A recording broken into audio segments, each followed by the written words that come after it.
Good morning and welcome to coffee time sip and see. నేను Narayana Reddy. So దినపత్రికలో ఉన్న ప్రధాన వార్తలను విశ్లేషించుకునే కార్యక్రమం కాఫీ టైమ్.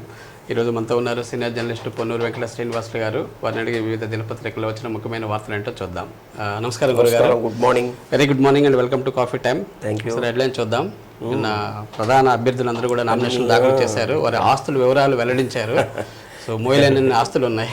హెడ్లైన్స్ మండుతున్నాయి, ఎండలు మండుతున్నాయి. ఒక్కొక్క ఎంపీకి కానీ ఒక్కొక్క ఎమ్మెల్యేకి కానీ ఉన్న ఆస్తులు, వేల కోట్ల ఆస్తులు. ఒకసారి చూద్దాం. ఇందుకు సాక్షిలో చూస్తే అమ్మఒడి సర్కారు బడి జగన్ ఇచ్చిన నమ్మకం, పిల్లలను బడికి పంపే ప్రతి తల్లికి 15,000 ఇస్తారని మేనిఫెస్టోలో హామీ, చెప్పినట్టే అర్హులందరికీ ఖాతాల్లోకి తొలి ఏడాది నుంచి జమ. ఇక ప్రతిభ చాటిన పేదంటి పిల్లలు, విద్యా వ్యవస్థలో సీఎం జగన్ విప్లవాత్మక సంస్కరణల ఫలాలు, 10వ తరగతి ఫలితాల్లో స్పష్టంగా కనిపించిన ఉత్తీర్ణత పెరుగుదల. ఇక సీఎం జగన్ కుటుంబ స్థిరాస్తులు 106.96 కోట్లు స్థిరాస్తులు ఇవి. చరాస్తులు చూస్తే 650.66 కోట్లు. వివిధ కోర్టుల్లో 26 కేసులు.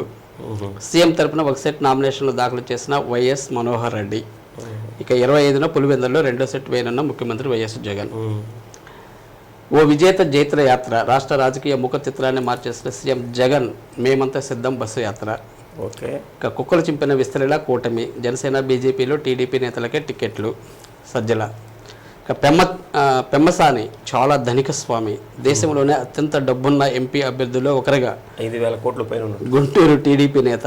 ఆస్తులో వచ్చేసి 5,705 కోట్లు, అప్పులు వచ్చేసి 1,038 కోట్లు. ఇప్పటి వరకు రాజ్యసభ లోక్సభలో పోటీ చేసిన అభ్యర్థులు టాప్లో ఉన్నాడంటే పెమ్మసాని. చూపించిన వాడితను ఎన్ఆర్ఐలో చూపించాడు లెక్క. పోటీ చేసే అభ్యర్థుల్లో. ఇక అవి సాక్షిలో వచ్చినాయి. ఇక ఈనాడులో చూస్తే ఇసుక అక్రమ తవ్వకాలు నిజమే, నిబంధనల ఉల్లంఘనలు జరిగాయి, గుత్తేదారు సంస్థ కేసీపై చర్య తీసుకోకపోతే ఖజానాకు నష్టం. కృష్ణా జిల్లా గనుల శాఖ సంచలన నివేదిక, బిత్తరపైన ఉన్నతాధికారులు ఆ నివేదిక మార్చేందుకు తీవ్ర ప్రయత్నాలు. ఇక ఒంటిమిట్టలో రాములోరి వైభవం ఘనంగా సీతారామ కళ్యాణం జరిగింది. ఇక వెంకయ్యనాయుడికి పద్మ విభూషణ్ ప్రధానం, పద్మశ్రీ అందుకున్న దాసరి కొండప్ప, గడ్డం సమ్మయ్య, కేతావత్ సోమ్లాల్. 66 మందికి పద్మ అవార్డులు అందించిన రాష్ట్రపతి ద్రౌపది ముర్ము. ఇక వైకాపా అరాచకాలపై ఓటే పాశుపతాస్త్రం అని చెప్పేసి ఒక వార్త. ఇక జగన్ కుటుంబ ఆస్తులు, వేల కొద్ది మద్యం సీసాలు వైకాపా నాయకులకు ఎక్కడివి, మంత్రి కాకాని ప్రధాన అనుచరుడి వద్ద పట్టుబడ్డ భారీ డంపు. ఈ వ్యవహారంలో అన్ని వేళ్ళు కాకాని వైపే. ఓకే. సో ఇవి ఈనాడులో వచ్చిన ప్రధాన వార్తలు. ఇక చివరిగా ఆంధ్రజ్యోతిలో చూస్తే ఇక మెగా డిఎస్సీపై తొలి సంతకం ఈ పెన్నుతోనే అని చెప్పేసి నేను ఒక పెన్ను కూడా చూపించాను చంద్రబాబు గారు. ఈ పెన్నుతోటే నేను రాగానే సైన్ చేస్తానని చెప్పేసి జాగ్రత్తగా పెట్టుకోవాలి. 5 ఏళ్లలో 20 లక్షల ఉద్యోగాలు ఇస్తాం చంద్రబాబు. ఓకే.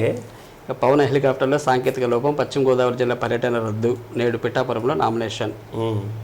ఇక పింక్ డైమండ్ ఎక్కడ జగన్, అధికారుల నుంచే అధపాతాళానికి, ఐటీకి సమాధి, వియ్యాలవారి వైభవం, తొలి ఎన్నికలు ఎలా స్పెషల్. అప్పుడు పింక్ డైమండ్ గురించి పెద్ద చర్చ జరిగింది. ఇక 25,000 మంది టీచర్లు ఇంటికి 8 ఏళ్లుగా తీసుకున్న జీతాలు 4 వారాల్లో వడ్డీతో సహా చెల్లించాల్సిందే. సంచలనాత్మకమైంది. అవును సార్. మరి వాళ్ళు ఇన్ని సంవత్సరాల నుంచి తీసుకొచ్చి అవన్నీ ఖర్చు పెట్టేసి ఉంటారు. మరి అంత అవినీతి జరిగినట్లుంది. లేకపోతే అంత తీవ్రమైన తీర్పు తీసుకునేవాళ్ళు కాదు కదా కోర్టు కూడా. సో బెంగాల్లో 2016 ఉపాధ్యాయ నియామకాలపై కలకత్తా హైకోర్టు తీర్పు. 15 రోజులుగా నియామక ప్రక్రియ చేపట్టాలని బెంగాల్ సర్కారుకు ఆదేశం. మరి దారుణది.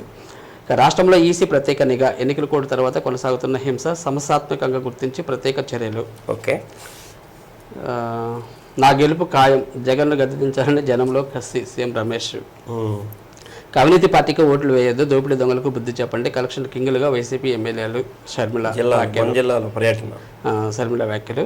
చీరాలలో ఆమంచి, పి గన్నవరంలో చిట్టిబాబు, శంకర్ పద్మశ్రీకి విజయవాడ తూర్పు. 38 మందితో కాంగ్రెస్ అభ్యర్థులు మలి జాబితా, 10 అసెంబ్లీ సీట్లలో మార్పులు. ఇవి సార్ ప్రధాన వార్తలు స్టేట్లో. ప్రకాశం డిస్టిక్ వార్తలకు వస్తాయి. 13న వ్యాపార సంస్థలన్నిటికీ సెలవు. మే 13వ తేదీ ఎలక్షన్ కాబట్టి ఎలక్షన్ జరుగుతుంది కాబట్టి అందరూ ఓటు హక్కు వినియోగించుకునే దానికి వీలుగా కార్మిక శాఖ తరపు ఇప్పుడే ఉత్తర్వులు కూడా జారీ చేయడం జరిగింది. ఆ రోజు ఏదో వ్యాపార సంస్థలు కానీ వాణిజ్య పారిశ్రామిక సంస్థలు పనిచేసే ఓటర్లందరికీ కూడా సెలవు ప్రకటిస్తూ ఒక నిర్ణయం తీసుకున్నారు. అంటే ఆ రోజు పబ్లిక్ హాలిడే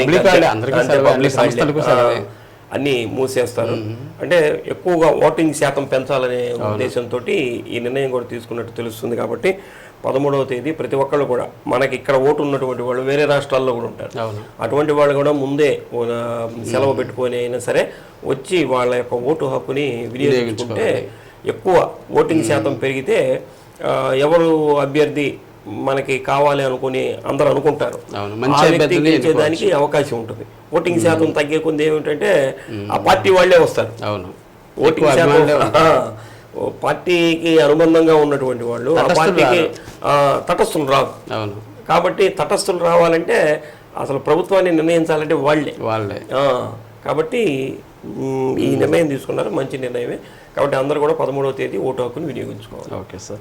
జన ప్రవాహం, సమరోత్సాహం. నిన్న బాలినేని శ్రీనివాసరెడ్డి గారు నామినేషన్ దాఖలు చేశారు. దీనికి సంబంధించి వారు నిన్న సాయిబాబా గుళ్ళో మొదటగా పూజ చేయటం, అలానే ఒల్లూరమ్మ దేవస్థానంలో పూజ చేయటం, గద్దలగుంటలో రామాలయంలో పూజ చేయటం, వీళ్ళకేదో సెంటిమెంట్ చేసుకుంటా వచ్చి అక్కడే ఒల్లూరమ్మ దేవస్థానంలో నామినేషన్ ఫారం మీద సంతకం చేయడం ఇవన్నీ కూడా చేసినట్టు తెలుస్తుంది.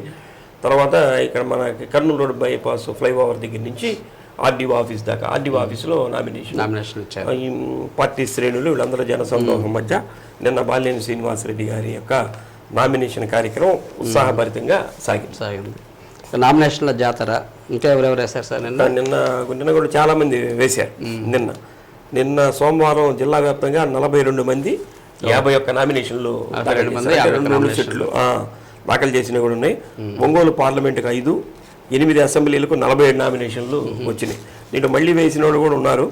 సోమవారం అత్యధికంగా నామినేషన్లు దాఖలు కావడం గమనార్హం అన్నటువంటి వార్త.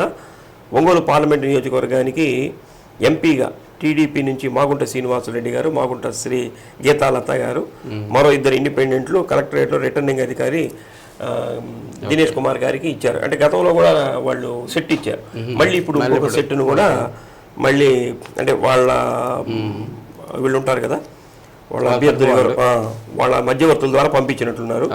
ఒంగోలు అసెంబ్లీ నియోజకవర్గంలో వైఎస్ఆర్సీపీ నుంచి బాలినేని శ్రీనివాసరెడ్డి గారు, బాలినేని ప్రణీత్ రెడ్డి గారు, 3 స్వతంత్ర అభ్యర్థులు నామినేషన్లు దాఖలు చేశారు. కొండపి నుంచి వైసీపీ అభ్యర్థిగా ఆదిమూలపు సురేష్, ఆదిమూలపు విశాల్ వాళ్ళ అబ్బాయి అనుకుంటా, ఇతరులు ఒకరు. మార్కాపురం అసెంబ్లీ నుంచి వైసీపీ నుంచి అన్నా వెంకటరాంబాబు, టీడీపీ నుంచి కందుల నారాయణ రెడ్డి, కాంగ్రెస్ నుంచి సైదా అక్కడ 2 ఇతరులు. ఎర్రగొండపాలెం నియోజకవర్గం నుంచి వైసీపీ నుంచి తాటిపత్తి చంద్రశేఖరు, కాంగ్రెస్ పార్టీతో పాటు మరో 4 ఇతరులు కూడా నామినేషన్ చేశారు. ఇతరుల నామినేషన్లు ఎక్కువ కనిపిస్తుంది. దర్శి నియోజకవర్గంలో వైసీపీ అభ్యర్థిగా బూచేపల్లి శివప్రసాద్ రెడ్డి గారు, టీడీపీ నుంచి గొట్టిపాటి లక్ష్మి గారు, లలిత సాగర్, కడియాల, అంటే వీళ్ళు కూడా గతంలో చేశారు, మళ్ళీ ఇంకొక సెట్ సమర్పించినట్లున్నారు. స్వతంత్ర అభ్యర్థి ఒకరు. సంతనూతలపాడు నియోజకవర్గం నుంచి వైసీపీ అభ్యర్థిగా మేరుగు నాగార్జున, కాంగ్రెస్ ఇతరులు 6. గిద్దలూరు నుంచి టీడీపీ నుంచి ముత్తుమల పుష్పలీల, అశోక్ రెడ్డి గారి భార్య అనుకుంటారు ఆమె. స్వతంత్ర అభ్యర్థులు 4. కనిగిరి నియోజకవర్గం నుంచి వైసీపీ అభ్యర్థిగా దద్దాల నారాయణ, టీడీపీ నుంచి ముక్కు ఉగ్ర నరసింహారెడ్డి గారు నామినేషన్ దాఖలు చేశారు. అయితే ఉత్సాహభరితంగా సాగుతుంది. లాస్ట్ కదా 50% అబవ్ అయిపోయినట్టు. అంటే ఎక్కువగా వీళ్ళు స్వతంత్ర అభ్యర్థులు చేస్తున్నట్లు కూడా తెలుస్తుంది. దీంట్లో కూడా అంటే స్వతంత్ర అభ్యర్థులు అంటే అభ్యర్థికి సపోర్ట్గా కూడా వేసేవాళ్ళు ఉంటారు. ఎందుకంటే ఈ వెహికల్ పాసులు ఇవన్నీ ఉంటాయి కొన్ని వాళ్ళకి, కాబట్టి అవి వీటిల్ని వాళ్ళ ద్వారా ఉపయోగించుకోవడానికి కూడా డమ్మీగా వేసేదానికి కూడా అవకాశం ఉంటుంది. మొత్తం మీద ఉత్సాహభరితంగా సాగుతుంది. మళ్ళీ రేపు స్క్రూటినీ జరుగుతుంది కదా, స్క్రూటినీలో ఎన్ని ఉంటాయో కూడా మళ్ళీ చూడాలి. కరెక్ట్గా లేకపోతే కొంతమంది స్వచ్ఛందంగా మళ్ళీ విరమించుకునే వాళ్ళు కూడా ఉంటారు. ఓకే. ఇక చోరీ కేసులో నిందితుడి ఆత్మహత్య అంటే సార్ ఎక్కడ? అది మొన్న ఏటీఎం దాని డబ్బులకి 68 లక్షల రూపాయలు చోరీ గుదిరైంది చూడండి. దాంట్లో సంబంధించి ఇతను మహేష్ బాబు పనిచేసిన అతను ఆ మహేష్ బాబు వీళ్ళది సంతనూతలపాడు కామేపల్లి గ్రామం, కామేపల్లి వారి పాలెం గ్రామం. వీళ్ళకి బెయిల్ వచ్చిందట, 3 అరెస్ట్ చేశారు. ఇతను బావమరిది, ఆ బ్యాంకులో పనిచేసే అతను సిఎంఎస్ సంస్థ మేనేజర్ గుద్దుల వెంకట కొండారెడ్డి, ఇతన్ని 3 అరెస్ట్ చేశారు. అయితే బెయిల్ ఇచ్చారు వెంటనే. పెద్ద కేసులో వెంటనే ఎందుకు బెయిల్ ఇచ్చారు అర్థం కాని పరిస్థితి.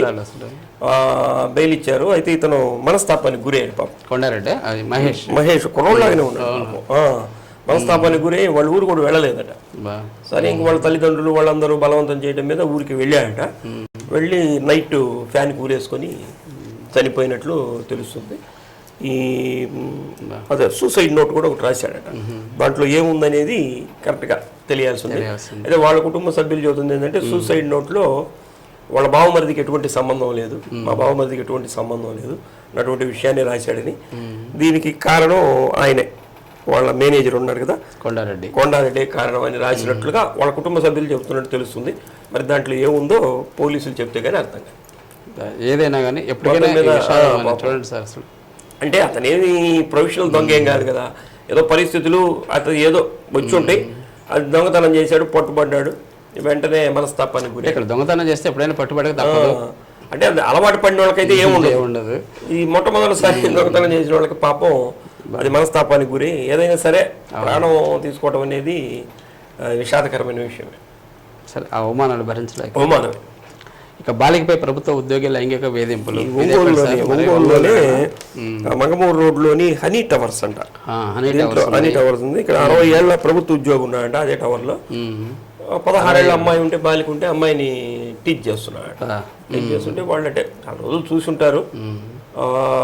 దిశ పోలీస్ స్టేషన్లో రిపోర్ట్ ఇచ్చారు. ఫిర్యాదు ఇస్తే దాని మీద విచారణ కూడా జరిపిస్తున్నారు. ఏదేమైనా సరే ఇట్లాంటి వాళ్ళని కఠినమైనటువంటి శిక్ష విధించాల్సిందే. కఠినమైన శిక్ష విధించి బజార్లో బోర్డులు కూడా పెట్టాలి నన్ను అడిగితే. అంటే నిజంగా జరిగిన ఇట్లాంటి వాళ్ళని దోషులు ఎవరైతే ఉంటారో ఇటువంటి వాళ్ళు పెట్టాలి. చూడండి, ఏదో దొంగతనం చేశాడు పాపం, అతను మనస్తాపానికి గురి చనిపోయాడు. ఇట్లాంటి వాళ్ళు పాపం చిన్నపిల్లల మీద ఇట్లా చేసే వాళ్ళని వీళ్ళకి ఎక్కువగా దొంగలకి పెడుతుంటారు చూడండి బోర్డులు, అట్లా పెట్టాలి. ఈయననే కాదు, ఇటువంటి నేరాలు చేసేవాళ్ళు. ఇది పోలీసులు విచారణ చేస్తున్నారు కాబట్టి వాస్తవాలు తెలిస్తే అతన్ని శిక్షించేదాన్ని. ఎంత అవమానం సార్, కుటుంబంలో కానీ బంధువుల్లో కానీ అసలు. సో అసెంబ్లీ మారితే అవినీతి పోతుందా ఏంటి సార్ ఇది? షర్మిల గారు వచ్చారు కదా, ఎర్రగొండపాలెం అవన్నీ కూడా తిరిగారు. ఏపీ న్యాయయాత్రలో భాగంగా పెద్ద దోరణాల ఎర్రగొండపాలెం చేమకుర్తిలో పర్యటించారు. అంటే ఎర్రగొండపాలెంలో అభ్యర్థిని మార్చారు. సంతనూతలపాటి చేమకుర్తి అంటే సంతనూతలపాటి నియోజకవర్గం, అక్కడికి కూడా మార్చారు. కాబట్టి అభ్యర్థులు మారిస్తే అవినీతి పోతుందా అన్నటువంటిది ప్రశ్నించారు. అంటే అక్కడ అవినీతి చేశారని చెప్పి ఇంకో చోటగా మారిస్తే ఇక్కడ ఉన్నటువంటి ప్రజలు ఏమన్నా అమాయకుల ఓట్లు వేయటానికి. కాబట్టి ఇది కరెక్ట్ నిర్ణయం కాదు. ఎక్కడ అవినీతి చేసినా సరే అవినీతే అని ఆమె విమర్శలు చేయడం జరిగింది. ముఖ్యంగా సంతనూతలపాడులో కూడా కాంగ్రెస్ పార్టీ నుంచి పోటీలో ఉన్నారు, అన్ని చోట్ల నుంచి పోటీలో ఉన్నారు. కాబట్టి కాంగ్రెస్ పార్టీ తరఫున వారు ప్రచారం చేయడానికి వచ్చారు. కాంగ్రెస్ అభ్యర్థుల్ని గెలిపించండి, కాంగ్రెస్ని కానీ గెలిపిస్తే ప్రతి పేద మహిళకి ₹1,00,000 ఇస్తారట సంవత్సరానికి. ఇళ్ళు లేని కుటుంబానికి 5 లక్షలు ఇంటి నిర్మాణానికి డబ్బులు ఇస్తారట. మొదటి సంతకం ఏమో 2.25 లక్షల ఉద్యోగాలు ఇచ్చేదానికి. వాళ్ళు కూడా మొదటి సంతకం చంద్రబాబు నాయుడు గారు ఏ విధంగా అయితే డిఎస్సికి సంతకం పెడతారన్నారో వీళ్ళు కూడా 2 లక్షల పైచిలకు ఉద్యోగాలు ఇచ్చేదానికి మొదటి సంతకం పెడతామని చెప్పి షర్మిల గారు చెప్పినటువంటి వార్తలు వచ్చింది. అలానే వెలుగొండ ప్రాజెక్టును పూర్తి చేస్తానే మళ్ళీ పోటీ చేస్తానని చెప్పి జగన్మోహన్ రెడ్డి గారు చెప్పారు. ఇంతవరకు అది పూర్తి కూడా కాలేదు.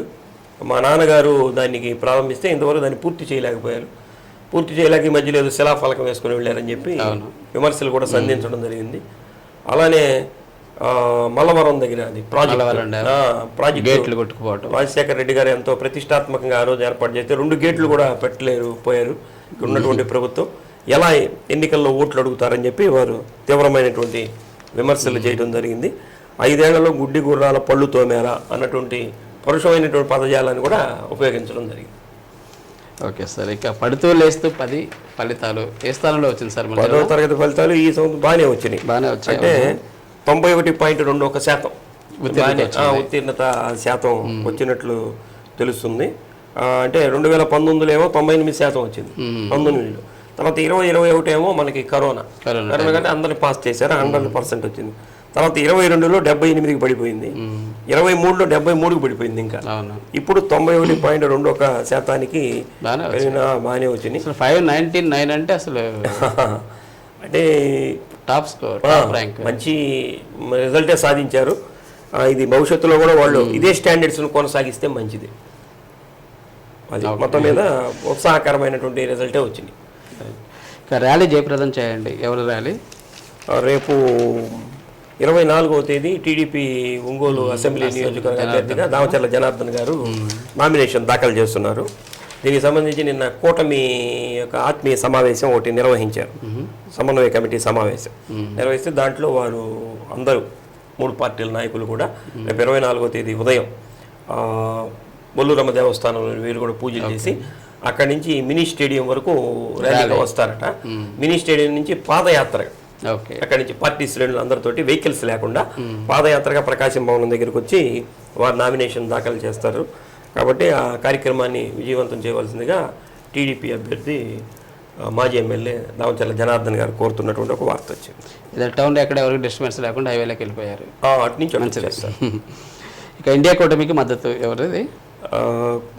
వామపక్షాలు కూడా ఇండియా కూటమికి నిన్న సిపిఎం పార్టీ ఆధ్వర్యంలో అదే ఇండియా కూటమి అభ్యర్థులు ఎవరైతే ఉన్నారో వాళ్ళని గెలిపించడం చేమకుర్తిలో వీళ్ళు అన్ని బస్టాండ్ సెంటర్లో అన్ని సెంటర్స్లో వాళ్ళ ప్రచార కార్యక్రమాన్ని వీళ్ళు ఇండివిజువల్గా కూటమి అభ్యర్థులు గెలిపించండి అని చెప్పి వారు కూడా ఒక ర్యాలీని ఇవన్నీ నిర్వహించి కోరటం జరిగింది.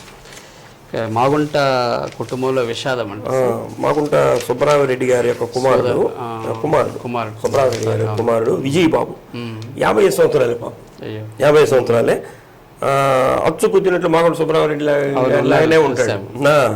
మనం అక్కడ కార్యాలయానికి వచ్చినప్పుడు చూస్తుంటాం కదా, అట్లానే ఆ విగ్రహం కానీ హైట్ కానీ అట్లానే ఉంటాడు పాపం. అతనికి ఇంత అనారోగ్యం వస్తుందని మనం ఊహించాం. ఎందుకంటే మంచి బాగుంటాడు ఫిజిక్ కూడా. 55 సంవత్సరాలు అంట. మధ్యలో ఏదో బాగలేకపోతే హాస్పిటల్లో చేర్చడం. నిన్న తెల్లవారుజామున ఏదో చనిపోయాడు ఆయన పాపం. వెంటనే మాగుంట శ్రీనివాసులు రెడ్డి గారు ఎన్నికల ప్రచారంలో బాగా తలమునకలే ముమ్మరంగా అయినా కానీ తప్పదు కదా. వాడు అయినే వాళ్ళ కుటుంబంలో జరిగినటువంటి విషాదం కాబట్టి వెంటనే వారు వెళ్ళి వాళ్ళ అభిమానులు అందరూ కూడా నిన్న వెళ్ళి నివాళులు అర్పించారు. ఇక్కడ మాగుంట కార్యాలయంలో కూడా ఆయనకి నివాళులు సంతాప కార్యక్రమాన్ని కూడా ఏర్పాటు చేయడం జరిగింది. ఇంకా అంటే మాగుంట కుటుంబం అంటే మనకు తెలిసిందే కదా.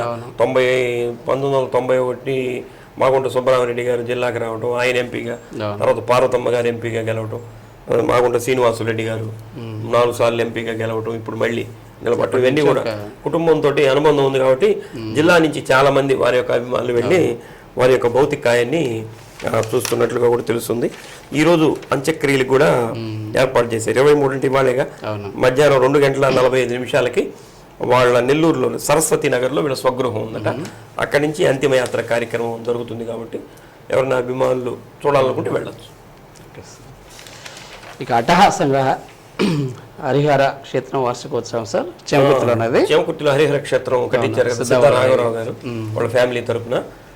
పెద్ద పుణ్యక్షేత్రంగా ఈరోజు చేమకుర్తి అంటే హరిహర క్షేత్రంగా బాసిల్లింది. దానికి సంబంధించి 18వ వార్షికోత్సవం 18 సంవత్సరాలు అయింది ఇప్పుడు గట్టి. 18వ వార్షికోత్సవాన్ని నిన్న ప్రారంభించారు. ఇవాళ రేపు కూడా కొనసాగుతుంది. కాబట్టి దీనికి సంబంధించి పూజలు నిన్న వీళ్ళకి స్వాత్మానందేంద్ర స్వామివారి మంగళాశాసనాలతోటి శారదాపీఠం ఉంది కదా, విశాఖ శారదాపీఠం వారి ఆధ్వర్యంలో నడుస్తుంది. ఇది వారి యొక్క మంగళాశాసనాలతో దీన్ని ప్రారంభించారు. ఇవాళ రేపు కూడా జరుగుతుంది. కాబట్టి భక్తులు కూడా ఎక్కువ సంఖ్యలో రావాలని చెప్పి సిద్ధారాఘవరావు గారు కోరుతున్నారు. నిన్న శాస్త్రోక్తంగా అంకురార్పణ కార్యక్రమాన్ని స్టార్ట్ చేశారు.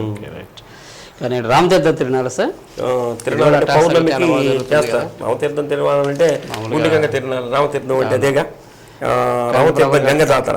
తిరునాళ్ళు అంటే ఒక పెద్ద ఇది అట్టహాసంగా చేసేవాళ్ళు. కానీ ఇప్పుడు కోడ్ అమల్లో ఉన్న సందర్భంగా ఏంటంటే ఓన్లీ పొంగళ్ళు, అమ్మవారికి అభిషేకాలకి, కరెంట్ ప్రాబ్లం ఏం లేవా, అవన్నీ ఏమి లేవు. మరి ఇంకా దగ్గరికి వచ్చేస్తుంది కదా ఎలక్షన్. అందువల్ల ఏంటంటే రాజకీయం ప్రాబల్యం లేకుండా ఎవరు ఏమి చేయరు, దేవుడికి కూడా చేయరు. మామూలుగా అయినా ప్రభలు ఏర్పాటు చేయొచ్చు. కానీ ఇప్పుడు వాళ్ళ రాజకీయానికి సంబంధించినటువంటి లైట్లు, జెండాలు వేస్తే కానీ వాళ్ళకి పెట్టడానికి కుదరదు. కాబట్టి అవన్నీ ఏమి లేనట్లుగా కూడా తెలుస్తుంది. ఏదైనా సరే అమ్మవారి మీద భక్తి ఉన్నటువంటి వాళ్ళు వెళ్తారు. కాబట్టి ఈరోజు తిరణాలు జరుగుతుంది. కాబట్టి వెళ్ళాలనుకున్నటువంటి భక్తులు వెళ్ళచ్చు. Okay sir, thank you very much sir. కొన్ని ముఖ్యమైన అంశాల మీద విశ్లేషణ అందించారు. Thank you. మరి ఇదండి ఈనాటి కాఫీ టాక్సీ పరిస్థితి కార్యక్రమం. తిరిగి రేపు ఉదయం 8:30 మరిన్ని తాజా వార్తలతో మీ ముందు ఉంటాం. చూస్తూ ఉండండి శ్రీ సత్య నెట్వర్క్. నమస్కారం.